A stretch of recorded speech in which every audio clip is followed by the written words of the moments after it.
नमस्कार मित्रांनो, मी प्रशांत जावरे पाटील तुम्ही सर्वांचं सहस्वागत करीत आहे. आपल्याबरोबर आत्ताच एक 3-4 दिवसापूर्वी कुस्ती क्षेत्रामधील मानाची समजणारी महाराष्ट्र केसरी या स्पर्धेचे डबल महाराष्ट्र केसरी विजेते पैलवान हर्षवर्धन सदगीर आपल्याबरोबर आहेत. त्याच पारनेर या ठिकाणी शिवछत्रपती कुस्ती संकुल या ठिकाणी पैलवान युवराज पठरे यांनी आयोजित केलेल्या सत्कार समारंभासाठी उपस्थित होते. पहिल्याप्रथम त्यांचं महाराष्ट्र केसरी झाल्याबद्दल हार्दिक अभिनंदन. धन्यवाद. काय सांगाल, आपला सन्मान झाला शिवछत्रपती कुस्ती संकुलामध्ये? खरं तर या ठिकाणी मी आज पहिल्यांदाच शिवछत्रपती क्रीडा संकुलात आलो. मार्गदर्शक आमचे वस्ताद युवराज पठारे वस्ताद यांनी आज मला या ठिकाणी बोलवलं होतं. तसं तर आम्ही बरेच दिवसापासून संपर्कात आहे, पण आज संकुलाला भेट देण्याचा योग आला. खूप चांगल्या प्रकारे वस्तादांनी स्वागत पण केले. आमदार साहेब पण आले होते आणि मला पुढच्या तयारीसाठी आर्थिक मदत पण वस्तादांकडून करण्यात आली. त्यांच्या क्रीडा संकुलामध्ये आपण पाहणी केली, त्यांच्या सुखसुविधांबद्दल काय सांगाल, तिथल्या पैलवानांच्या बद्दल काय सांगाल? नक्कीच त्या ठिकाणच्या जर बघितलं तर अत्याधुनिक मॅट हॉल आहे, जिम आहे. अत्याधुनिक म्हणजे जवळपास एक स्पेस मोठा मातीचा आखाडा आहे. मुलांना खेळण्यासाठी ओपन स्पेस ग्राउंड आहे. नक्कीच चांगल्या प्रकारचं आणि राहण्याची जेवणाची उत्तम सोय आहे सगळी. त्यांचा भाचा आपल्याकडे सराव करतो आपल्या मार्गदर्शनाखाली, चेतन रेपाळे पैलवान. तर त्याच्याविषयी आपण काय सांगाल? आपण एकत्रच महाराष्ट्र केसरी खेळात, त्यालाही त्याच्यामध्ये पदक भेटले. नक्कीच तो आम्ही आता गेली 1-1.5 वर्ष झालं सोबत सराव करतोय. पंजाबला आम्ही दोघं पण सोबत होतो. त्याच्यानंतर पण आता आमच्यासोबतच काही बाकीच्या गोष्टी शेअर करतोय, प्रॅक्टिस करतोय. नक्कीच येणाऱ्या काळात पण तो महाराष्ट्र केसरीचा दावेदार राहील, हे आम्ही म्हणजे एक मित्र म्हणून मी एक ग्वाही देतो. डबल महाराष्ट्र केसरी किताब आपण जवळपास 6 वर्षाच्या गॅपनंतर पटकावला. साधारणतः 4 वर्षाच्या गॅपनंतर पटकावलेले पैलवान आहेत. या 6 वर्षामधल्या आपल्या तयारीबद्दल किंवा आपल्या खडतर प्रवासाबद्दल काय सांगा थोडक्यात? नक्कीच जेव्हा 2019-20ला मी पहिल्यांदा महाराष्ट्र केसरी किताब जिंकलो होतो. त्याच्यानंतर कोरोनाचा काळ आला होता, म्हणजे 2 वर्षाचा तो काळ गेला. त्यानंतर परत महाराष्ट्र केसरीची तयारी चालूच ठेवली होती, पण परत गुडघ्याची इंजुरी झाली. परत त्याच्यात 1 वर्ष गेलं. असे जवळ 3 वर्ष गेले आणि त्याच्यानंतर परत एकदा उतारा 2024ला महाराष्ट्र केसरीसाठी.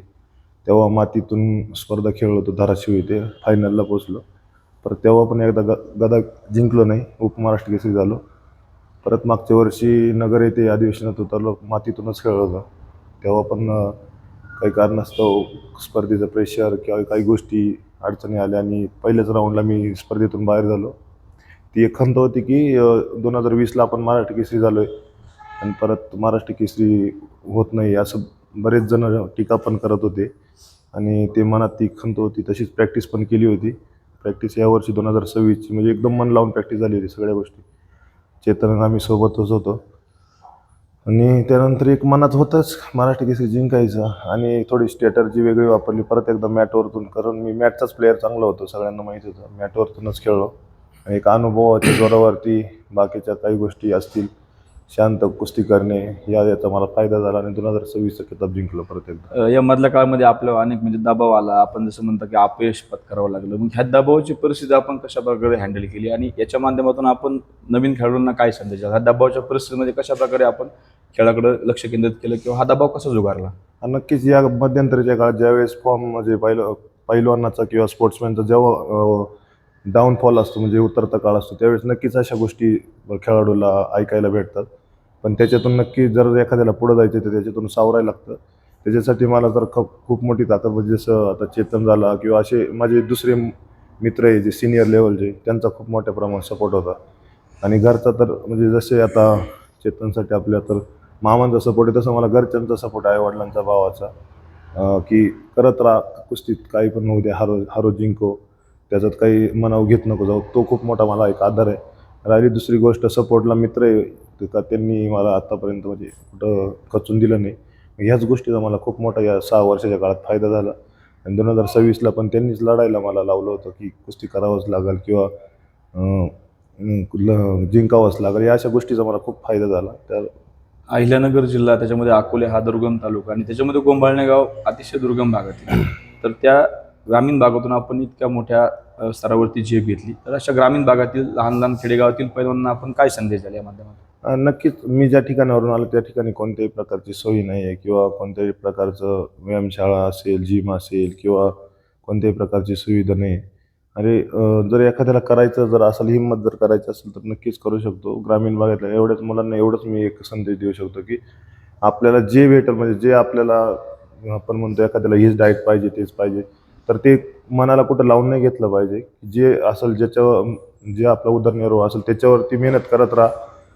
नक्कीच कुठं ना कुठं तुम्हाला देव तुम्हाला कुठेतरी फळ देईल. त्याच्यानंतर कुस्तीतून मेहनत केल्यानंतर कुस्तीतून कुठेतरी तुम्ही छोटंसं नाव केल्यानंतर आत्ताचे सर्वसामान्य लोक आहे की कुठं ना कुठं कुस्ती स्वरूपात मदत कुठेतरी होती, त्या स्वरूपात तुम्ही पुढे जाऊ शकता. जरी कोणी सरकारने मदत केली नाही किंवा काय त्याच्याकडं तुम्ही बघितलं नाही पाहिजे. नक्कीच मेहनत करा तर फळ तुम्हाला नक्कीच मिळेल. या यशामध्ये लहानपणापासून असणारे कोच असतील, कुटुंबीय असतील, मित्रमंडळी असतील, यांच्या कशा प्रकारे वाटा होता किंवा त्यांच्याविषयी काय सांगत होते? हा नक्कीच घरच्या आईवडील भावानंतर जे मला जो सपोर्ट होता तो मित्रांचाच सपोर्ट होता जास्ती करून. त्यानंतर जे म्हणजे काकासाहेब गुरुवारी असतील त्यांचाही खूप मोठ्या प्रमाणात सपोर्ट होता. जेव्हा जेव्हा मेडल जिंकेल तेव्हा तेव्हा ते पण काही मानधन आम्हाला कोणाच्या मार्फत सपोर्ट करायचे, त्याचा पण आम्हाला फायदा होत गेला.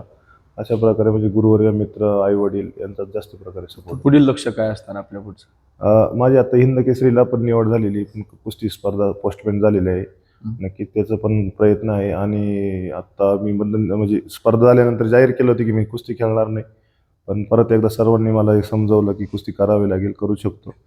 तर मी नक्कीच आता ट्रिपल महाराष्ट्र केसरीसाठी एकदा प्रयत्न करणार आहे. आपल्या देशासाठी आंतरराष्ट्रीय पातळीवर काही स्पर्धा खेळण्याचं आपलं काही लक्ष आहे का भविष्यामध्ये? हो, 2021-22 साली माझं कॉमनवेल्थ चॅम्पियनशिपसाठी निवड झाली होती. कोरोनात ते पोस्टपोन झालं होतं आणि नोव्हेंबरमध्ये सिनियर राष्ट्रीय स्पर्धा राहतील ते खेळण्याचा मानस आहे. आणि परत एकदा पुढे जिथपर्यंत जाता येईल तिथपर्यंत प्रयत्न करणार. आपल्या माध्यमातून नवोदित पैलवानांसाठी आपण काही भविष्यामध्ये काही आपण योजना काही आखली का त्यांना म्हणजे आपल्यासारख्या ग्रामीण भागातून किंवा कुस्तीपटू पुढे आले पाहिजेत अशा प्रकारे? हां, नक्कीच. जेव्हा मी आता कुस्ती क्षेत्रातून म्हणजे माझं वैयक्तिक जेव्हा कुस्ती क्षेत्र बंद करेल आणि बाहेर येईल त्यावेळेस नक्कीच कुस्ती क्षेत्रासाठीच जोडलेलं राहील. एखादं कुस्ती कुठं जसं पारनेर तालुक्यात वस्तादांनी कुस्ती संकुल उभं केले, तसं मी नाशिक जिल्ह्यामध्ये कुठंतरी एका छोटंसं संकुल उभं करण्याचा माझा मानस आहे. आणि त्यामार्फत कुठेतरी मुलांना एक ग्रामीण भागातल्या आमच्या भागातल्या मुलांना सपोर्ट होईल, हाच माझा प्रयत्न राहील. शेवटचा प्रश्न, सरकारकडून काय आपण अपेक्षा करता? आपण त्या स्पर्धेमध्ये बोलून दाखवलं की तुम्हाला नोकरीचं आश्वासन दिलं तर ते टाळलं गेलं. 6 वर्षांनी परत एकदा आपल्याला आश्वासन दिलेलं गेलेलं आहे. तर ते सरकारने कशा प्रकारे या क्षेत्राला सपोर्ट केला पाहिजे त्याच्याविषयी काय सांगा? सरकारने महाराष्ट्र केसरी सारख्या मल्लांना किंवा आंतरराष्ट्रीय मल्लांना म्हणजे कंपल्सरी नोकरी देण्याचा एक प्रयत्न ठेवला पाहिजे. कारण खेड्यातून येणारे किंवा सर्वसामान्य घरातून येणाऱ्या मल्लांना काही सपोर्ट नसतो. ती खूप मोठी सपोर्टची गरज आहे. तेव्हाच कुठेतरी महाराष्ट्राला ऑलिम्पिकसारखे मेडल येतील. आणि जसं माझ्या बाबतीत झालं, 20ला महाराष्ट्र केसरी झालो, आत्तापर्यंत 6 वर्ष मी सरकारकडून प्रतीक्षा केली नोकरीची, तसं दुसऱ्या खेळाडूंच्या बाबतीत झालं नाही पाहिजे. कारण प्रत्येक खेळाडू ही गोष्ट सहन करू शकत नाही किंवा त्या गोष्टीतून पुढे जाऊ शकत नाही. कधी कधी एखादा चांगला खेळाडू खचून जाऊ शकतो आणि त्या खेळातून बाहेर येऊ शकतो.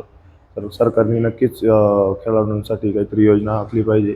महाराष्ट्र केसरीसारखे झाले किंवा आंतरराष्ट्रीय स्पर्धेत मेडल जिंकणाऱ्या मुलांना नोकरी देण्यातच यावी. आणि आता मला पण आश्वासन दिलं आहे, ते लवकरच पूर्ण झालं तर मी पण सरकारचा आभारीच राहील. धन्यवाद पैलवान. तर हे होते हर्षवर्धन सदगीर, डबल महाराष्ट्र केसरी किताबाने त्यांना सन्मानित करण्यात आलं. त्यांच्या माध्यमातून भविष्यामध्ये अशाच प्रकारे या अहिल्यानगर जिल्हा असेल किंवा याची म्हणजे इथून मल्ल घडत जावं हीच त्यांना सदिच्छा देऊ. धन्यवाद. धन्यवाद.